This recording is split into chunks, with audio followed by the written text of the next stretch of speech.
Today I'm going to be making some Toffee Almond Blondies. This is from the August 2006 edition of Southern Living magazines. You only need 6 ingredients for this recipe. You need half a cup of butter softened, which is 1 stick, 1 large egg. You need 1 17.5 ounce package of chocolate chip cookie mix. Now, the chocolate chip cookie mix they had at Walmart was a value pack, so it was 21 ounces. So all I did was I used my kitchen scale and I weighed out 17.5 ounces. So there is still a little bit in the bag, but I didn't want to go over because that's how much you needed for the recipe. And then you need 1 teaspoon of vanilla. You need a full 8 ounce package of toffee bits, which we buy the Heath bar. It's a full 8 ounce package. And then you need 3/4 cup of chopped toasted slivered almonds. So we have already put these on the stove in a pan and we have toasted them. So the first thing you want to do is you want to stir together your butter and your egg in a large bowl. And your butter, you want it softened. And the directions say that this mixture will not fully blend together. So don't expect it to all be incorporated. Now you want to stir in your vanilla and your cookie mix.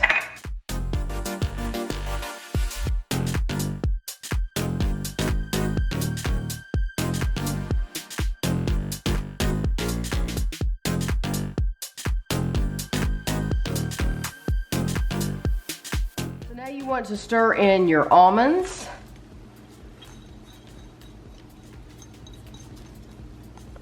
And your entire bag of toffee bits.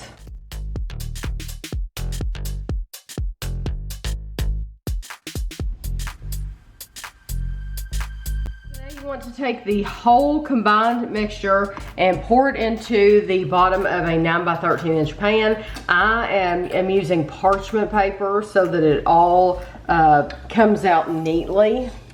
And I have my oven preheated to 350 degrees. So just pour this in. I'm gonna take my clips off and then just press it into the bottom of this pan. And I will probably have to use my fingers for this because it is so, it's very, very thick.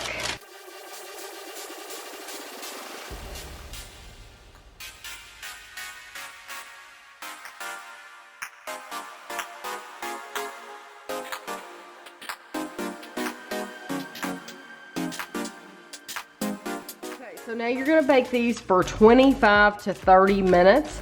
I'm gonna set my timer for 27 minutes and then we'll be back. You need to cool these off completely before you cut them into bars. So I'm just gonna pick the whole thing up and move it over to a wire rack like that so that it cools quicker. Now I do see some cracking now that I moved it, but it's okay because once it cools, we should be able to cut it into nice bars. I just removed this from the wire rack. It's completely cooled. And so now you just want to cut these into whatever size bars you want. It's supposed to make 2 dozen.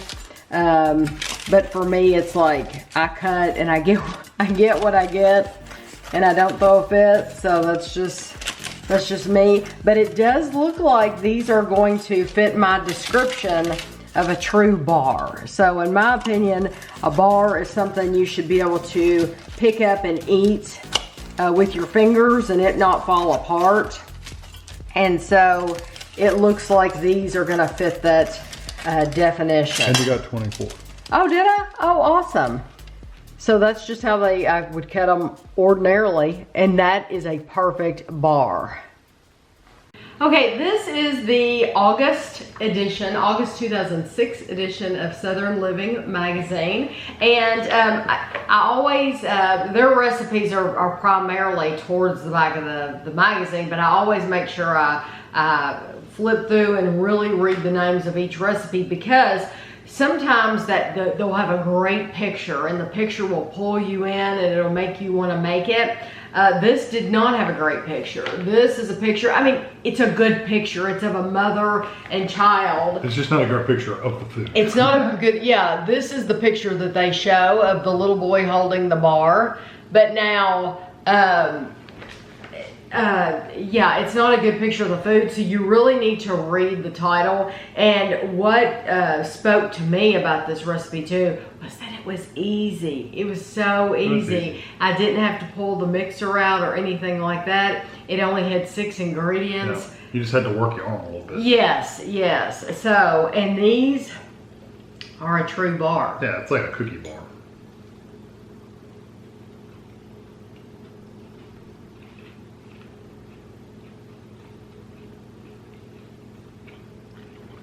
I like the texture of the almonds in there. You know what? I would love to try this with, instead of chocolate chip cookies, with peanut butter cookies. Hmm. Don't you think that would be good? That would be good. And have peanut butter.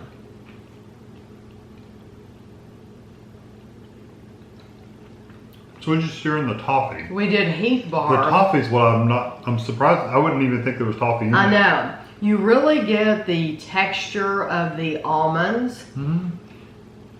And you get the texture of the chocolate chip. But yeah, if I didn't know, I mean, that's a whole bag of Heath bar. I bet you what that adds up is it makes it a little chewier. Mm-hmm. Because they are a little chewier than like a traditional cookie. Mm-hmm. There's a little more chew to them. I bet you that's what makes them chewy, is the toffee. I tell you It's what, very, very good though. it's delicious. It's a perfect bar. I finished mine. Oh, I'll finish mine too. And Kevin said I got 24 out of there without even trying. That's just how I would have naturally cut them. That's excellent. Yeah, this is terrific. It was no trouble at all. I like the chocolate chip cookies. The peanut butter might be good. I really do like the chocolate chip. I don't know. You just try it. I do too. I'm just a huge fan of peanut butter. Yeah. So for me, my mind immediately goes to, how can we stick peanut butter in here somehow? I tell you what, the bottom of these are a little oily. They are. And that was on parchment paper. So if you're greasing up your pan, be careful not to put too much, because it's it'll be dripping.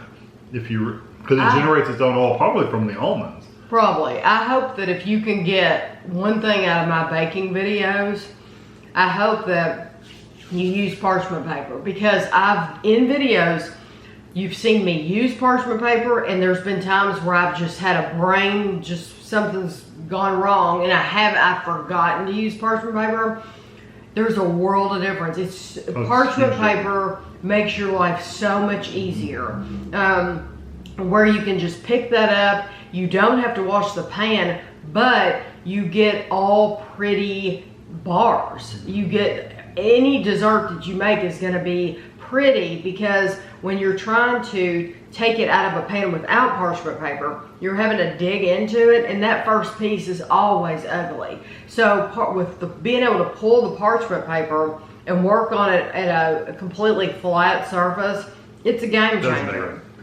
So I really hope that you all will always use parchment paper whenever you can. So even if the recipe says like aluminum foil, don't use aluminum foil, use parchment paper. But this recipe is a definite keeper. It's easy. Very good. You could substitute if you wanted them to be toffee pecan bars or toffee walnut bars. Of course, you can substitute the nuts you use. Just make sure you toast them, because it really brings out the flavor. I tell you what, the almonds really add, that slivers of almonds really adds a new texture. Yes, it's a nice crisp texture to it. Yeah. So I hope you enjoyed the video, and thanks for watching.